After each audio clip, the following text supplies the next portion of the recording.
안녕하십니까. 감박증 연구가 김선인입니다. 오늘은 제 블로그에 있는 감박증 칼럼 중에 피해감수 관련 한 편을 소개하겠습니다. 제목, 환자도 이쯤에서 피해감수해야 한다. 내용입니다. 이런 속담이 있다. 호미로 막을 것을 가래로 막는다. 가래는 삽입니다.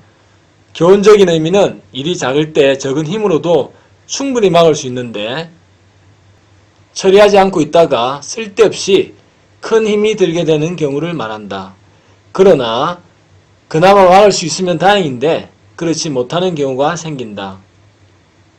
예를 들어 강이나 바닷물의 범람을 막기 위해 설치된 둑에 균열이 조금 생겨 물이 새면 빨리 보수를 하면 간단히 처리된다. 그러나 차일피일 미루다가 마을 사람이 다 자고 있는 새벽에 둑이 터져 마을이 물에 잠기고 많은 사망자가 생기기도 한다. 그렇게 난리가 나서 특별재난지역으로 지정되지만 물지옥은 막을 수 없다. 그래서 속담이 변형되어 호미로 막을 것을 가래로도 못 막는다 라고 바꾸어 쓰기도 한다. 마찬가지로 한 개인 역시 어떤 피해에 대해서 싫어 내가 어찌 그 꼴을 봐 라고 고집부리다가 결국 일이 커져서 더 큰 화를 겪는 경우가 있다. 피해 감수를 도저히 하기 싫어하다가 일이 더 커진 후에도 빼도 박도 못하게 되었어야 울며 겨자 먹기로 피해 감수를 하는 경우다. 이에 대해 필자 주변에서 일어났던 실화를 하나 소개하면 이렇다. 어떤 나이 든 여자가 당뇨병을 앓고 있었다. 그러다가 오른쪽 엄지발가락이 썩게 되었다. 병원에 가니 의사가 심각성을 말해주었다. 엄지발가락을 잘라야 합니다. 말초혈관이 막혀 피가 안 통하고 세균까지 감염되어 엄지발가락이 썩었습니다. 이대로 두면 나중에 혈관순환장애로 다리뼈가 다 녹고 다리가 다 썩게 됩니다. 발가락 절단 수술을 합시다. 그러자 그 여자, 정확히 말하면 응급 환자는 크게 놀라며 말했다. 발가락을 자른다고요? 아니 그러면 나는 슬리퍼도 못 신을 거고 구두도 발가락이 노출되는 건 못 신잖아요. 수영장에 가면 발이 노출되는데 못 가잖아요. 안 돼요, 안 돼. 그리 못합니다. 그 후 그 여자는 수술을 거부하고 지내다가 발 전체가 다 썩게 되었다. 다시 그 병원에 가니 의사가 진지하게 말했다. 발 전체 절단 수술을 해야 합니다. 다리의 조직과 세포가 죽어가고 있습니다. 괴사가 계속 진행되면 다리 전체가 썩게 됩니다. 그러자 그 여자는 격렬히 항변했다. 발을 자른다고요? 미쳤어요? 차라리 그냥 죽는 게 낫겠어요. 나 이대로 살래요. 의사는 아무 말도 하지 않고 가라고 했다.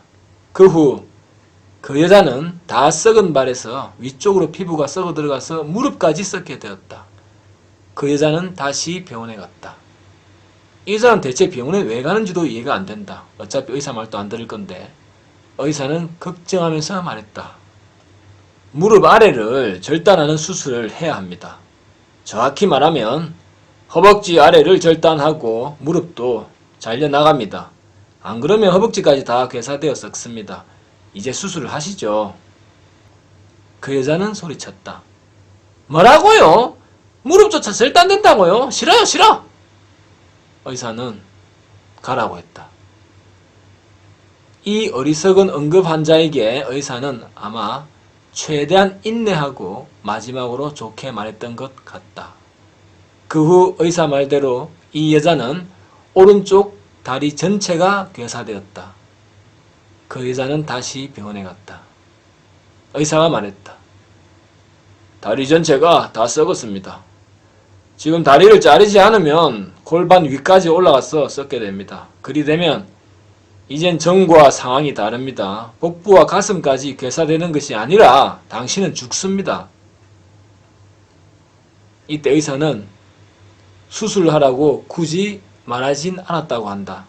그동안 수차 권했고 알아서 하라고 말했다. 수술하라고 애원할 이유도 없고 그 여자가 수술을 하더라도 자기가 사는 것이지 타인을 위해 수술해주는 것도 아니기 때문이다. 그 여자는 이제 다리를 자르지 않으면 더 썩을 것도 없고 아예 죽는다는 말에 더는 소리치지 못했다.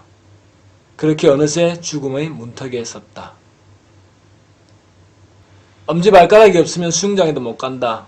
발가락 노출되는 구두도 못 신는다. 라는 그런 문제가 아니었다. 더 고집 부르면 이제 죽게 된 것이다. 그 여자는 말했다.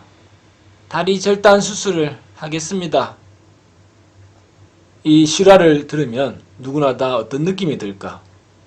누구나 다 어리석다 라고 말할 것이다. 물론 이미 그 지경이 되기 전까지 주변에서 그나마 이 환자를 걱정해주는 좋은 사람들이 수도 없이 엄지발가락 절단 수술을 해야 된다, 발 절단 수술을 해야 된다 등으로 권했을 것이다. 너무 늦었고 돌이킬 수 없는 시간들이다. 그렇게 그 여자는 엄지발가락 수술로 끝날 일을 다리를 절단하는 대수술까지 하며 누가 봐도 장애인으로 평생 그렇게 살게 되었다. 이런 실화처럼 피해 감수를 해야 될 때 하지 못하면 결국은 선택의 여지조차 없이 더 엄청난 피해를 감수해야 될 때가 온다. 어떤 사람을 두고 손톱만큼도 손에 안 보려고 하는 인간이라는 욕을 하기도 한다. 이 욕의 의미는 피도 눈물도 없는 인간으로 현실 세계에서는 심한 욕이다. 물론 강박증 환자는 그런 사람과는 의미가 다른데 그런 사람으로 오해를 받을 수도 있다. 결론은 환자는 더 험한 꼴을 당하기 전에 피해 감수를 해야 한다. 그래도 주변 사람들이 관심 가져주고 좋게 말할 때 피해 감수하는 것이 바로 본인의 인생을 위하는 길이다. 아직 늦지 않았다. 그러나 너무 늦었을 때는 전술한 당뇨병으로 다리가 모두 썩은 여자처럼 상상도 못했던 처참한 피해에 직면할 수도 있다. 그런 상황이 온다 해도 여전히 현실은 냉정하다. 개개인의 불행에 대해 일일이 배려해주고 인정있게 대하진 않는다. 환자들은 아직 부모님이 살아계실 때, 아직 자식이 아무것도 모르는 갓난 아기일 때, 아직 친구들과 함께 학원에서 재수할 때, 아직 한창 20대로 젊을 때, 아직 다른 신체적 중병이 안 왔을 때 등등 이제 이쯤에서 피해 감수를 해야 한다. 이상입니다. 이상 방송을 마치겠습니다. 안녕히 계십시오.